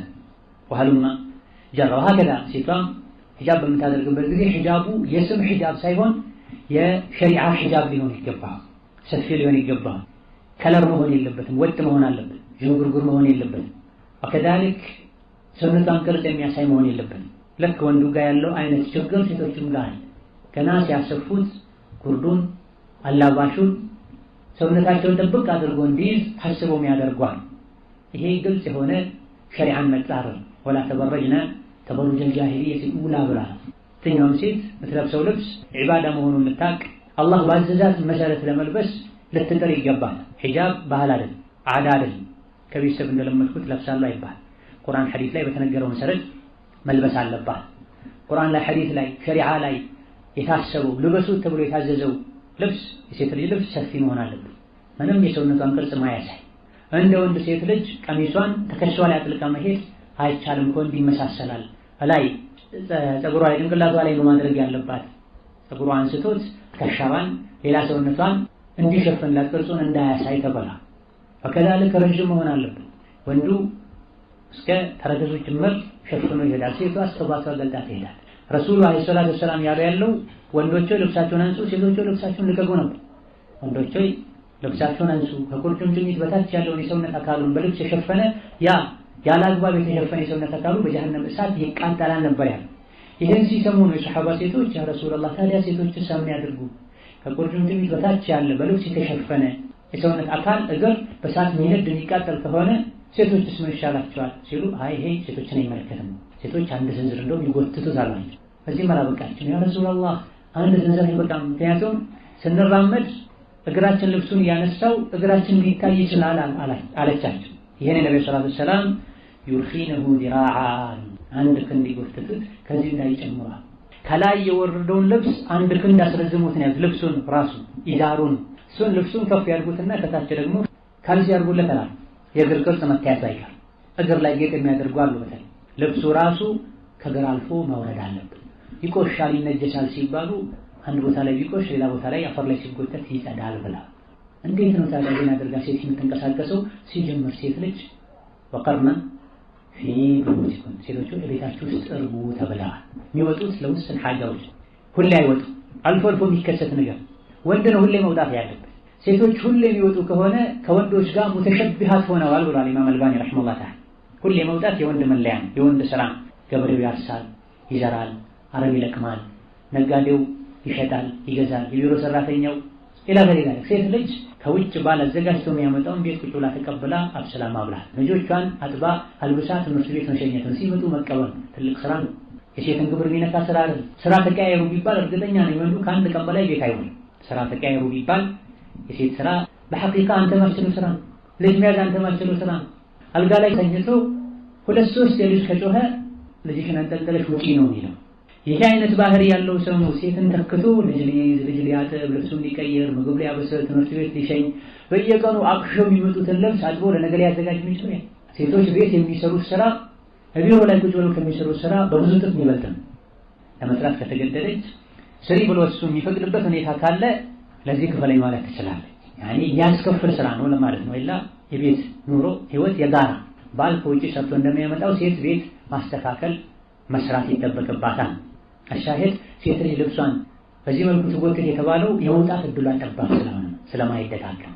በአንጻሩ ደግሞ ወንድ መስራት ይጠበቅበታል። ልብሱን ሰብሰብ ማድረግ አለበት፣ በደንብ መታጠቅ አለበት እየሮጠ ስለሚል። ይህንንም ቁርአን ላይ እናገኘዋለን። ሱረቱ ጣሃ ላይ ጀነት ላይ ብላ ጠጣ ከጀነት ሸይጣን እንዳያወጣ ፈተሽቃ የሚል አንቀጽ አለ። ፈተሽቃ ለአንድ ነው፣ ፈተሽቃያ አይደለም የሚለው። ወንድም ሴትም ውጪ ወጥተው መስራት ቢኖርባቸው ፈተሽቃያ ነበር ነው። ትደክማላችሁ፣ ትቸገራላችሁ ሳይሆን ያለው አደም ሆይ ኢብሊስ አታሎ ከጀነት እንዳያወጣ፣ ከጀነት አውጥቶ ወደ ዱንያ ከወረድክ ከተባረርክ ዱንያ ላይ ለመኖር ተሽቃ ትደክማለህ ነው ያለው። ከሐዋ ጋር ትደክማላችሁ አለ። ኢነከ ላ ተظመኡ ፊሃ ወላ ተضሓ ጀነት ውስጥ በፀሐይ አትንቃቃም፣ መተዳደሪያ መኖሪያ ፍለጋ የውሃ ጥምም አይገጥምህም። ዱንያ ላይ ከሆነ ይሄ ሁሉ ወንድን የሚመለከት ነገር ነው ማለት ነው። ይሄን መፍሁም ዛሬ ያበላሹ ሴት ልጅ ከቤት መውጣት አለባት፣ ከወንዱ እኩል መነገድ አለባት፣ ቢሮ ተቀጥራ መስራት አለባት። ታኑን ልጅ ቤት የተንጫጫ ጥላው ትሄዳለች። ልጁ እናቱ ያልሆነች ምናልባትም በጭካኔ የተሞላች ሰራተኛ ታሳድገዋል። ከዛ ከፍ ሲል ተርቢያ የሚሰጠው አይኖርም። ካርቶን ፊልም ተርቢያ ያደረገው የልጁ ጭንቅላት ራሱ አብሮ ካርቶን ይሆናል። ወላጆቹን አያከብር፣ ለዲኑ አይጨነቅ፣ ሐያ አያቅ፣ አኽላቅ አያቅ። ወሀከዛ እናቱ ግን ከሱ ጋር ቁጭ ብላ ምግብ ባበላችሁ ቁጥር አደብ ብታስተምር፣ ባጠጣችሁ ጡጦ በሰጠችው ቁጥር ቢስሚላህ በል ብትል፣ አፍ ሲፈታ አላህን ብታስተዋውቀው ቀጣዩ ትውልድ ያማረ የተስተካከለ ይሆናል። አሻሂድ ወንዱም ሴቱም ያለበትን ትልቅ ኃላፊነት ሊያቅ ያለበትን ችግር አውቆ ሊጠነቀቅ ይገባል። ትልቁ ችግራችን ከመጀመሪያ ጀምሮ ተርቢያ ለማግኘታችን ነው እያለን ብዙ ጊዜ የምናማረው። የሰው ልጅ ራሱን ተርቢያ ማድረግ ይችላል። ማንኛውም ሰው ከእናቱ ሆድ ሲወጣ ወላጆቹ ብር አሳቅፈው አላወጡትም። ታዲያ ደግሞ ሁሉም የሰው ልጅ ወጣት ወላጆቹ እንካ ይሄ ያንተ ድርጅት ነው ብለው ስራ ፈጥረው አልሰጡት። ሁሉም ወይም አብዛኛው ሰው ራሱ ታግሎ ዱንያውን እንዳስተካከለ ሁሉ አኺራውን ሊያስተካክል ይገባዋል። ሌላው ወጣት በባህሪው በተፈጥሮው መዝናናት፣ መጫወት፣ ማረፍ የሚመርጥ ፍጡር ነው። ለዚህ ነው አላህ ተባረከ ወተዓላ ኢነ አላህ ለየዕጀቡ ሚነ ሻብ ለይሰት ለሁ ሰብወቱን ያሉት ነብዩ ሰለላሁ ዐለይሂ ወሰለም። አላህ ወጣት ይገርመዋል። ምን አይነት ወጣት? ለይሰት ለሁ ሰብወ፣ ስሜቱን ተከትሎ ወደ መንዘላዘል የማይሄድ የሆነ ወጣት አላህን ያስደስተዋል። አላህ እንዲህ አይነትን ወጣት ይወዳል ብለዋል ነብዩ ሰለላሁ ዐለይሂ ወሰለም። 7 አይነት ሰዎች አላህ በጥላ ስር ያደርጋቸዋል። ከዚህም አንዱ ወጣትነቱን በዒባዳ በመልካም ስራ ያሳለፈ ሰው። ፈደዕ ሲባር ፈለቀድ ዐዳከ ዘማኑሁ ወጅሀት ፈዑምሩከ መረ ሚንሁ አልአጥየቡ ብሏል ገጣሚው ሲናገር። እንደ ህፃን መሆንን ተወው፣ ጊዜው አልፎብሃል። ካሁን በኋላ በርታ፣ ጠንከር በል፣ የህፃንነት እድሜህን አሳልፈሃል። ከእንግዲህ የቁም ነገር እድሜ ላይ ያለህ ተባለ። ወየቅቡሑ ቢልፈታ ፊዕሉ ተሷቢ ወአቅበሑ ሚንሁ ሸይኹን ቀድ ተፈታም ተብላ። ሸባብ የሆነ ወጣት የሆነ ሰው እንደ ህፃን መሆን ከሱ ያስጠላል። ይበልጥ የሚያስጠላው ደግሞ ሽማግሌ ሆኖ እንደ ወጣት የሚያደርገው ሰው ነው ብላ። ረጅም ሰዓት ሞባይላቸው ላይ ጌም ይዘው 40 ለ50 ደቂቃ ለአንድ ሰዓት ለሁለት ሰዓት የሚጎረጉሩ የሚጫወቱ ሰዎች አሉ። ፈሱብሓነላህ መስጂድ ውስጥ ሁሉ ሆነ የተከበረው የአላህ ቤት ለዒባዳ፣ ለዚክር፣ ለቁርአን፣ ለዕልም የተገነባው መስጂድ ላይ ጥግ ይዘው ግርግዳ ተደግፈው ጌም ይጫወቷል። ፈላህ አልሙስተዓን ዕልም እየተነገረ ቁርአን እየተቀራ ሞባይላቸው ከእጃቸው የሚያወጣ ሰዎች ፌስቡክ የሚጎረጉሩ የመጠላቸው መልእክት የሚያዩ ሌላ መልእክት የሚያስተላልፉ። ህፃን ነው ሲጫወት የሚያምርበት። የተፈጠርነው ለዛ ለጨዋታ አይደለም፣ ለቁም ነገር ነው፣ ለስራ ነው። በየመሃሉ አስፈላጊ ሆኖ ሲገኝ ለቀጣዩ ዒባዳ ለቀጣዩ ኃላፊነት ራስህን ለማብቃት ረፍት ብታደርግ ችግር የለም። ነገር ግን የሙእሚን ረፍቱም ትምህርት የሚሰጥ ወንጀል ውስጥ የማይዘፍቅ ረፍት መሆን አለበት። እያረፍኩ ነው እየተዝናናሁ ነው ብሎ ቆሻሻ ነገር ማየት፣ እያረፍኩ ነው እየተዝናናሁ ነው ብሎ ቆሻሻ ነገር መስማት፣ እያረፍኩ ነው እየተዝናናሁኝ ነው ብሎ ማይረባ አቅልን ማይገነባ ያውም እልህኛ የሚያደርግ ስሜታዊ የሚያደርግ ጨዋታን መጫወት ከሙእሚን አይጠበቅም። አብዛኞቹ ይሄ ኤሌክትሮኒክስ ጨዋታዎች በሙሉ አንጎልን የማጋል ስሜታዊ የማድረግ የማናደድ ባህሪ ያላቸው፣ ሱሰኛ የማድረግ ባህሪ ያላቸው አብዛኞቹ የሞባይል ጨዋታዎች ወከዛለት ፕሌይስቴሽን የሚሉት ሌላም ይሄ ቢንጎ፣ ካራምቡላ እነዚህ በሙሉ እልህ ውስጥ ስሜት ውስጥ የሚያስገቡ ናቸው፣ የሚያናድዱ ናቸው፣ ጊዜን የሚያቃጥሉ ናቸው። አንድ ዙር ሁለት ዙር ችል ጨርስና ሶስተኛ ድርግምና አራተኛ አድርግና የሶላት ወቅት ያልፋል፣ የዚክር ወቅት ያልፋል፣ የሌሊት ወቅት ያልፋል። ከዚህ መጫወት ካለብህም ተገድቦ አቅልህን የሚገነባ ነገር ሐራም በማያሳየህ ነገር። አብዛኞቹ የጨዋታ ተጥቢቆች ተግበሪያዎች አብራቸው ሴት አለ። ህፃናት ሁሉ ሳይቀሩ የሆነን ጨዋታ ጨርሰው ወደ ሌላኛው ሲሸጋገሩ ሽልማት ብለው የሴት ፎቶ ነው የሚያመጡላቸው። ሌላ ህፃን ይሄን ማድረጉ አስፊ ከሆነ ማይገባ ከሆነ ወጣቱ ይሄን ካደረገ ነገ እንዴት ነው ኃላፊነት የሚሸከመው? አግብቶ መውለድ ልጅ አድርሶ ማስተማር የሚችል እኔ ህፃን ነኝ ይላል። አግባ ሁሉ ሲሉት እንዴት አግባት ምን ያለች እኔ እኮ ልጅ ነኝ ይላል። ኡሳማ በስንተኛ ዓመቱ ነው አቡበክርን ዑመርን ዑስማንን አስከትሎ ለጂሃድ እንዲሄድ ያደረጉት? ነው በ18 ዓመት። የ18 ዓመት ወጣት የጦር ጀነራል ሆኖ መሪ ሆኖ እንዲሄድ ነብዩ ሰለላሁ ዐለይሂ ወሰለም ፈቅደውለታል። አቡ ሰዒድ አልኹድሪ ረዲየላሁ ዐንሁ ወአርዳህ የኡሁድ ዘመቻ ቀን አባቴ ለውሑድ ዘመቻ ይዞኝ መጣ። ነቢ ሲያዩኝ ህፃን ሆንኩባቸው። ከዛ ህፃን ነው ወይስ ለአካለ መጠን ደርሷል ብለው የሚለኩበት መለኪያ ነበራቸው ነቢ ሰለላሁ ዐለይሂ ወሰለም። ያ መለኪያ ተደረገ፣ አላለፈም። ይሄኔ የአቡ ሰዒድ አልኹድሪ አባት ምን አለ? ያ ረሱላህ አንተ ያላህን ከኛ ነው እድሜውን አትፊ፣ ጡንቻው ፈርጠምጠም ያለ ነው፣ ትልቅ ሰው ነው፣ ተቀበለው ለጂሃድ ይላቸው ነው። ዛሬ እኔ ልጅ ነኝ ሲሉ ምናይ ፈጅሩ ጣቢ ይባል ፈራለሁ እኔ ውሻ ያደረግልኛል አለህ። በ20 ዓመት በ18 ዓመት ከህፃን ጋር አብሮ ጡጦ ለመጥባት ሁሉ ነፍስያውን ያወረዳት አለ። ዘማን ኃላፊነት ለመሸከም ያልተዘጋጀ በአንተ እድሜ በ20 ዓመት ክታብ ይጻፋል፣ ሀገር የመሯል ባሉ መጀራ ሄዳ ወጣቱ አልቆ ሊያስብ ከሱ ብዙ ነገር እንደሚጠበቅ ሊያቅ ይገባል። ለዚህ ሁሉ የሚያነሳሳው ጓደኛ መምረጥ፣ የትልልቅ ሰዎችን ታሪክ ማንበብ፣ ልቦለድን ማንበብ፣ ትረካን ማንበብ፣ ፌስቡክ ላይ መሰል የሆኑ ሶሻል ሚዲያዎች ላይ ማን እንደጻፈው ለምን እንደተጻፈ ማይታወቅን ረጅም ሱቅ ከምታነብ የትልልቅ ሰዎችን ታሪክ ነው። ትልልቅ ሰዎች የጻፉትን ተጅሩባቸውን፣ ህይወታቸውን፣ የህይወት ታሪካቸውን አንብብ። የሚያነብሰው ብዙ አቅሎች እንደማምሮ ብዙ አቅሎች መኖር ይችላል። ትልልቅ የዲንም ይሁን የዱንያ ቁም ነገር ላይ ስኬት ላይ ያደረሱ ሰዎች የጻፏቸው መጽሐፎችን ስታነብ ህይወት ላይ ያሳለፏቸው ተሞክሮችን አንተ ትጠቀምባቸዋል። እኔ ትልቅ የሆንኩት ራሴ ትልቅ ሰው ሆኜ አይደለም ከትልልቅ ሰዎች ጋር ስለኖርኩኝ የትልቅ ሰዎች ትከሻ ላይ ወጥቼ ነው ትልቅ የሆንኩት ይላል አንዱ ሲናገር።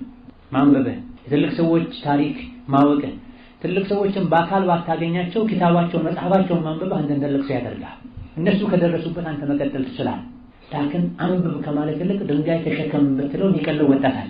ይሄ መጽሐፍ እንዳንብብ ገጹ 180 ነው፣ በሁለተኛው ቀን መልስልኝ የምትለው ጸጉሩ እንደዚህ ያደረገ ያልቀናም ማንበብ አልችልም ምን ይላል። በተግባር በምላሱ ባይ መጀመሪያ ወረደው አንቀጽ ይቅራን ማንበብ ነው። ነብዩ ሰለላሁ ዐለይሂ ወሰለም እንድንማር እንድንቀራ እንድናቅ ገፋፍተውና ከሰው አልፎ በእንስሳት ደረጃ ሁሉ አደንን የሚያውቅ የሰለጠነ ውሻ ካልሰለጠነ ውሻ እንደሚበልጥ አላህ ነግሮናል። ሙከልቢና ቱዓልሙነሁነ ሚማ ዐለመኩሙላህ ፈኩሉ ሚማ አምሰክና ዐለይኩም ብላ ያሰለጠናችኋቸው ውሻዎች አድነው ከያዙ ብስምላህ ብላችሁ ብሉ ብሎናል አላህ ሱብሓነሁ ወተዓላ። ነገር ግን አሉ ፉቃሃዎች አንተ ያሰለጠንከው ያስተማርከውን ውሻህን ለአደን ሰደህ ኋላ ላይ ስትደርስ አንተ ካሰለጠንከው ውሻ ጋር ሌላ ማንነቱ ማይታወቅ ጃሂል ውሻ አብሮ አንድ እንስሳ ይዘው አድነው ብታገኝ መብላት አትችልም ማለት ይጣላል። እንስሳ ያልተማረው ያልሰለጠነው ስለተጋራበት ማን እንደገደለው ስለማይታወቅ ማለት በእውቀት አላህ እንስሳን ከእንስሳ አስፈልጣል። ተማር ማንኛውም ሰው ዓለም ሆኖ አይወለድም። አዋቂ እንደ ጃሂል አይደለም።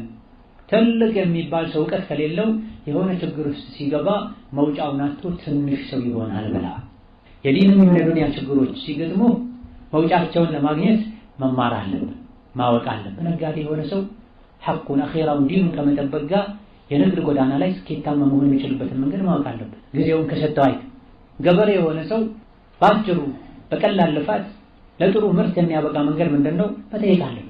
ጊዜውን እስከሰጠው ድረስ አንድን ነገር ስትይዘው ከላይ ያዘው ከመሃል ያዘው አይደለም ሸሪዓ ከመሰረቱ ያዘው ነው። አንዳችሁ አንድን ነገር ከያዘ አሳምሮ ሲሰራው አላህ ይወዳል ብላ ነብዩ ሰለላሁ ዐለይሂ ወሰለም። ነጋዴ ነህ ጥሩ ነጋዴ፣ የጤና ባለሙያ ነህ ጥሩ በመልካም ስነ ምግባር እየተካነ የጤና ባለሙያ፣ ተማሪ ነህ ጥሩ ነገር እስከሆነ ድረስ የመረጥከው በደንብ አድርገህ ተማር። ያንቀላፋህ ያሾፍክ አይሁን። ስትማር ዓላማ ግብ ካልነበረ ለምን ትተኸው ዒልም አልተማርክ? ለአንተም ሌሎችም ይጠቅም ነው። ዓላማ ግብ ሊኖርህ ግብህን የምታሳካበትን መንገድ ልታቅ እዚህ ዱንያ ላይ በየትኛውም ቦታ ላይ ዲንን የአላህ ባሮችን መኻደም የምችልበት ስራ መሆን አለበት ልትል ይገባሃል። ለዲን የሚጠቅም ለሀገር የሚጠቅም የቱ ስራ ነው ልትል ቅድሚያ ለዚህ ልትሰጠው ይገባል። አማ መብላት መጠጣት ሰውን ይበላል፣ በሬም ፈረስም ይበላል። ፈረስና በሬ ሁሉ ከዚህ አካባቢ ሳር የዚህ አካባቢ ሳር ይሻላል ብሎ ይሄን ወደዚያ ያማራል። አስረስ ትልቅ የሰው ልጅ በአቅሉ ከእንስሳት ሊበልጥ ይገባዋል። እዳ ከዚህ ችግር ከመዘናጋት ረፍተን ከመምረጥ ከስንፍና ችግር ላይ ያወጣ የሚችለው እውቀት ዕልም ከዛለ ጓደኛ መምረጥ። ከጥሩ ጓደኛ የዋለ ጥሩ ይሆናል። ወኔ ካለው ጥሩ ዓላማ ካለው ረጅም እቅድ ካለው ጓደኛ ጋር የዋለ እሱም እንደዚሁ ከሱ ይኮርጃል። ጓደኛው ሰነፍ የሆነ ያሰንፋል። ብልህ ጓደኛ ሞኝን ሰው አስተዋይ ያደርጋል። አርቆ ማያስብን አርቆ እንዲያስብ ያደርጋል። ሞኝና ዓላማ ቢስ የሆነ ጓደኛ ትልቅ እቅድ ያለውን ሰው አውርዶ ይጥለዋል፣ ገደል ይከተዋል፣ ብሩህ አእምሮን ያደበዝዘዋል። ምግብ ከምትመርጠው በላይ ጓደኛ መምረጥ አለብን። አልችልም የሚልህን ጓደኛ ሀይኔ እንግዲህ ከአንተ ጋር መቀመጥ አልችልም ብለው ዞር ልትል ይገባል። በአላህ ፈቃድ እችላለሁ ብዙ ነገር ማድረግ። ጠዋት እስከ ዙህር ቢሮ እሰራለሁ ወይም ዱንያ እሰራለሁ። ከዙህር እስከ ዐስር ቁጭ ብዬ አነባለሁ። ከዐስር በኋላ ሌላ ምሰራው ስራ ይኖረኛል። ከመግሪብ እስከ ዒሻ ቁጭ ብዬ እማራለሁ። ከዒሻ በኋላ የተማርኩትን አጠናለሁ። በጊዜ ተኝቼ ሌሊት ተነስቼ አላህ ያገረልኝ ያክል ሰግዳለሁ። ከሱብሒ በኋላ የሥራ ሰዓት እስኪደርስ ቁጭ ብዬ መስጂድ እማራለሁ፣ አደምጣለሁ። እድሜ ምንም ይሁን ምን ቁርአን መቅራት ካልቻልኩኝ አለፍ ብዬ እቀራለሁ። አላህ ቁርአን አብርቶታል። እንዲህ 4-5 አይነት ነገር ማስኬድ አልችልም የሚልህ ጓደኛ ካለ ወኔህን ሊገድል ነው የመጣው። አይኔ እንኳ ይሄን እችላለሁ ግን ማልችለው ነገር ቢኖር ካንተ አይነት መልካም ነገር አልችልም ከሚለኝ ጓደኛ ጋር መቀጠል ነው ማልችለው ብለህ ዞር ልትል ይገባል። የሰውን ወኔ ሊገድል አብሮት የሚኖር ሰው አይዞ ማይቻል ነገር የለም በአላህ ፈቃድ ጥሩ ነገር ከሆነ ያሰብከው አላህን ከያዝክ ብሎ የሚያበረታታ ጓደኛ ሊኖር ይገባል። ለመብላት ለሆድ ለዱንያ ትችላለህ ያለ ለአኺራ ለወደፊት ለረጅም እቅድ አልችልም የሚልህ ጓደኛ የምትችላቸው ነገሮችን እንዳትችል ያደርግሃል። አስፋይ ጓደኛ ገደል ውስጥ ሁሉ ብትገባ ከገደል ያወጣል። ሞኝ ጓደኛ ከፎቅ አውርዶ ገደል ላይ ይጥላል። ከቀደምቶች መሃል አንድ ባለሀብት ትልቅ ሰው ከብዙ አጃቢዎቹ ሰራተኞቹ ጋር መንገድ የሄደ ሳለ መግሪብ ደረሰና በረሃ ላይ ጫካ ላይ ለመግሪብ ቆም። ብዙ ግመሎችን የነዱ ነበር የሚሄዱት። መግሪብ ሲሰግዱ ተበታተኑ። ከዛ ሰውየው ግመሎቹን እየመራ ያለውን ሰው ከሱ ጋር አብሮ ያሉ የተወሰኑ ጠባቂዎችን አጣቸው። ተጨነቀ፣ ፈለጉ። የተወሰነ ከፈለጉ በኋላ ጨለማ ስለሆነ በረሃ ስለሆነ በዚህ መልኩ ፈልጎ እንደማያገኛቸው እርግጠኛ ሲሆን خلاص በቃ ተው አትበታተኑ፣ ይበልጥ እንዳንጠፋፋ ተሰብስበን እንሂድ። ጀማሉ ግመሎችን የሚነዳው ኃላፊ ብልህ ሰው ነው፣ ፊቱና አለው፣ አስተዋይ ሰው ነው። እሱ ያገኘናል። ማንነቱን ስለሚያውቅ የመረጠውን ሰው ጓደኛውን ኃላፊነት የሰጠውን ሰው ማንነቱን ስለሚያውቅ ከዚህ ችግር እንደሚያወጣው እርግጠኛ ነው። ተሰብስበው የተጓዙ ሳለ ከተወሰነ ጊዜ በኋላ ይህ ብልህ የተባለው ሰው ትልቅ እንጨት እየፈለገ እንጨቱ ጫፍ ላይ የሚቀጣጠል ነገር እያደረገ እሳት እየለኮሰበት ከፍ አድርጎ ያውለበልብላቸው ጀመር። ከርቀት ሆነው በጨለማ እሳቱን ያዩ ካለበት መድረስና መገናኘት ይችላል። ሞኝ ቢሆን አላዋቂ ቢሆን ማይተኛል ወይም خلاص አለቃችን የለም ወደ ቤት እንመለስ ይላል። የሚሄዱበትን ነው ሲተው ማለት ረፍት የሚወድ አቅሉ ያልዳበረ ያልበሰለ ሲሆን ማለት ነው። ስለዚህ ከአዱንያ በሰላም ወደ ጀነት ያሸጋግረን፣ ካለህበት ዝቅተኛ ኑሮ ወደ ከፍተኛ ኑሮ ከፍ የሚያደርግህ ከጀህልና የሚያወጣ ጓደኛ ሊኖር ይገባሃል። ዋናው ትልቁ ነገር ጓደኛ መያዙ ሲሆን ጓደኛው ማን ነው ማለት ነው። ጓደኛ ማብዛት የማይመከር ጓደኛ መቀነስ አለ። ጓደኛ በበዛ ቁጥር ከሰዎች ያለ መጥፎ ጎን፣ መጥፎ ባህሪ፣ ደካማ ጎን አንተ ላይ ተጽዕኖን ያሳድራል። አንዱ የመዋሸት ችግር ይኖርበታል፣ አንዱ የማማት ችግር ይኖርበታል፣ አንዱ ሰዓት ያለማክበር ችግር ይኖርበታል፣ አንዱ የሰው የማየትና የመንካት ችግር ይኖርበታል። 4 5 6 ጓደኛ ካለ እነዚህ 4 5 6 ጓደኞች ጋር ያለው ደካማ ጎን አንተ ላይ ተደራርቦ አንተን የሁሉም ችግሮች መሰብሰቢያ ያደርግሃል ማለት የሁሉም ጠባይ ማስተናገድ አይችልም። ለሁሉም በቂ ጊዜ መስጠት አይችልም። ዛሬ እሑድ አንደኛው ጓደኛ ይጠራሃል። ለምን ብለህ ሽብለህ ብዙ ነገር ስለ ቀጣይ ሳምንት ባልጠበቅከው መልኩ ሌላኛው ይጠራሃል። የሚቀጥለው ላይ ሌላኛው ይጠራሃል። አይ ብለህ ባትሄድ እሱ ጋር ሄደህ ነበር እኔ ጋር ለምን እንዳልክልሃል፣ ያኮርፋል፣ ይጣላል። ሁሌ እሺ ብለህ ሁሉ ጋር ከሄድክ ከራስህ ጋር ከልጆችህ ጋር ከቤተሰብህ ጋር ከዘመድህ ጋር የምትገናኝበት ሰዓት አይኖርም። አንድ ከሆነ ግን ሁለት ከሆነ ግን ማጣጣም ማቀራረብ ይችላል።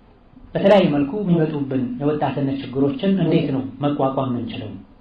ወደ ሻህዋ የሚጠሩ ፊትናዎች አሉ። ወደ ሹብሃ የሚጠሩ ፊትናዎች አሉ። ወደ ሐራም፣ ስርቆት፣ ዚና፣ ውንብድና አላህ ይጠብቃችሁ ወደ ሲጋራ፣ ወደ ጫት፣ ወደ ሱስ የሚጠሩ ፊትናዎች አሉ። ወደ ሸር ተጣሪዎች በጣም ብዙ ናቸው። ወደ ኸይር ተጣሪዎች ግን ውስን ናቸው። አላህን ፍሩ ወጣቶች፣ ቀጥ በሉ ዲን ላይ ይሄ ነው ችግሩ፣ ከዚህ ችግር መውጫ መንገዱ ይሄ ነው ብሎ የሚመክር አናሳነው።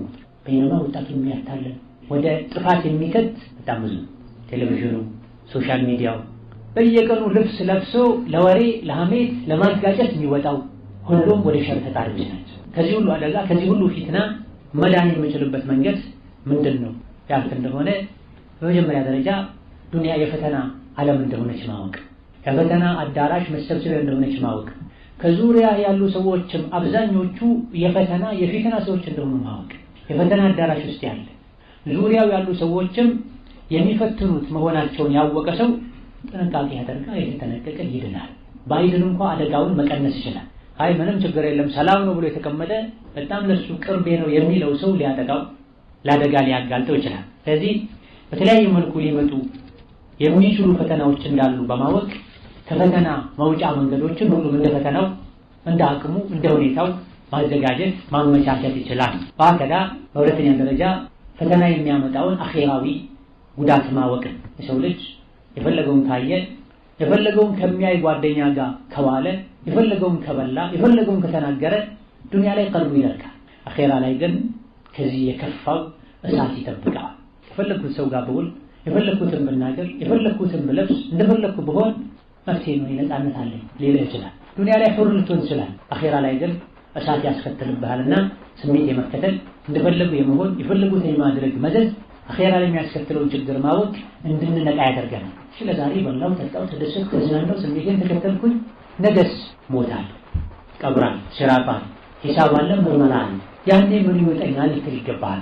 አቅል ማለት ምን አቅል የሚለው አእምሮ የሚለው አቅል የሚል ስም የተሰጠው ማንሰር ከሚል የተወሰደ አቀለ ዳበለ አቀለ الحبل ይባል ገመዱን አሰረው ግመሊቱን አሰራት ይላል። ሰው ልጅ መጥፎን ነገር እንዳይሰራ ማድረግ ያለበትን ግዴታውን እንዳይተው አቅሉ ወጥሮ ስለሚይዘው ነው አቅል የተባለው። ከመጥፎ ነገር ማይከለክለው ጥሩ ነገር ለመስራት ማይገፋፋው አቅል ያለው ሰው አቅል አለው ይባል። አቅል አይባል አሽመቅ ነው የሚባል ሞኝ ነው የሚባል። ሄዳ ለጊዜው ሰርቄ በላሁ ነገስ ገንዘቡ መጥፋቱ ሲታወቅ ምንድነው መሆነው ሊል ይገባዋል። ለመስረቅ ያሰበ ሰው የሰውን ክብር ሊነካ ዝሙት ላይ ሊወድቅ የፈለገ ሰው ነገ ከዝሙቱ በኋላ የሚመጣውስ ምን ላደርገው ነው እንዴት ልወጣው ነው ሊል ይገባዋል። ሶላት ለመተው ያሰበ ሰው አላህ ፊቱ አቆሞ ነገ በዛ ቀን በዛ ሰዓት ለምን አልሰገድከም ቢለኝ ምን ልለው ነው ሊል ይገባዋል።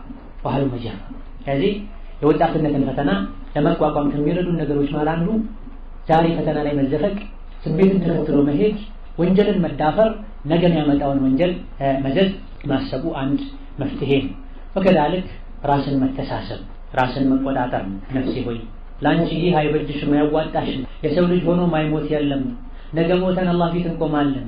ለአጭር ጊዜ ዱንያ ላይ ለ20 ለ30 ለ40 ዓመት ስሜታችን ተቆጣጥረን አላህን ፈርተን ዲን ላይ ቀጥ ብለን ከዛ በኋላ ሂሳብ ምርመራ ክፍያ የሌለበት ጀነት ላይ በቅንጦት ብንኖር ነው የሚሻለው ወይስ መች እንደምንሞት መች ተነው እንደምንሄድ ለማናውቀው እዚህ ቅጽበታዊ አዱንያ ደስታ ከአላህ ብንጣላ ነው የሚሻለው? ከነፍስ ጋር ሂሳብ መስራት። ነፍሱን ማሸነፍ ያልቻለ ምንም ጡንቻው ቢፈረጥም ደካማ ሰው፣ ሀዋውን ስሜቱን መቆጣጠር ያልቻለ ራሱን አሳምኖ መጥፎን ነገር መተው ያልቻለ ሰዎች ዘንድ ምንም ትልቅ ሰው ቢሆን ከዱንያ አንፃር ምንም የተማረ ሰው ቢሆን አላህ ዘንድ ዋጋ ያለው ቦታ ያለ يعلمون ظاهرا من الحياة الدنيا وهم عن الآخرة هم غافلون ብላ ስለ ዱንያ ዛሂር የሆኑ ነገሮችን ያውቃል። ሰማይ ላይ ወጣን ኮከብ ላይ ወጣን ጨረቃ ላይ ወጣን ይሏል እያታለሉ ቢሆን እንኳ የዱንያ ጉዳይ ኮከብ ላይ መውጣት ጀነት መውጣት እዛ ደርሳችሁ ምን አርጋችሁ ብትላችሁ ኢማን ጨምሮ አይመጣ ደሞን ያለበት ቢወጡ ወደ ላይ በወጡ ቁጥር የአላህን ቁድራ ማወቅ ኢማናቸው መጨመር ነበር። እዛ ወጥተን ኸምር ጠጣን ይላል ነስአሉላህ ሰላም ወልዓፊያ። እዛ ደርሰውም ኩፍራቸው ላይ ፍጁራቸው ላይ እንቢ ባይነታቸው ላይ ጨምረው ብሶባቸው ነው ይመጣ። يعلمون ظاهرا من الحياة الدنيا ስለ ዱንያ ግልጽ የሆኑ ነገሮችን ያውቃሉ። ከአኺራ ግን እነሱ እየዘነጉ ናቸው።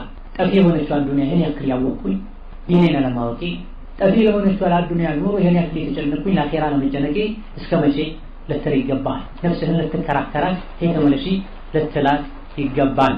ወከዛ ፊትናን ለመቋቋም ከሚረዱ ነገሮች አንዱ መልካም ስራ ማብዛት። መልካም ስራ ማብዛት ዲን ላይ ጽናት እንዲኖረን ወንጀልን እንድንቋቋም ከወንጀል እንድንሰበር የኸይር ስራዬን አጅር ነገ አገኘዋለሁ ብለን እንድንበረታ ያደርገናልና በመልካም ስራ ራስን በመተሳሰብ የፈተናን መዘዙን በማወቅ እንደዚሁ ደግሞ ያለነው የፈተና ዓለም ላይ ሀገር ላይ መሆኑን አውቀን በመዘጋጀት ከፈተና ራሳችንን መጠበቅ ዲናችን ላይ መበርታት እንችላለን። አሰላሁ ተባረከ ወተዓላ ቢመኒሂ ወከረሚሂ አን የርዙቀና ወኢያኩም ዒልመን ናፊዐን وعملا صالحا وأن يرزقنا الاستقامة على الدين حتى الممات إنه على كل شيء قدير وبالإجابة جدير. والله تعالى أعلم. والسلام عليكم ورحمة الله وبركاته.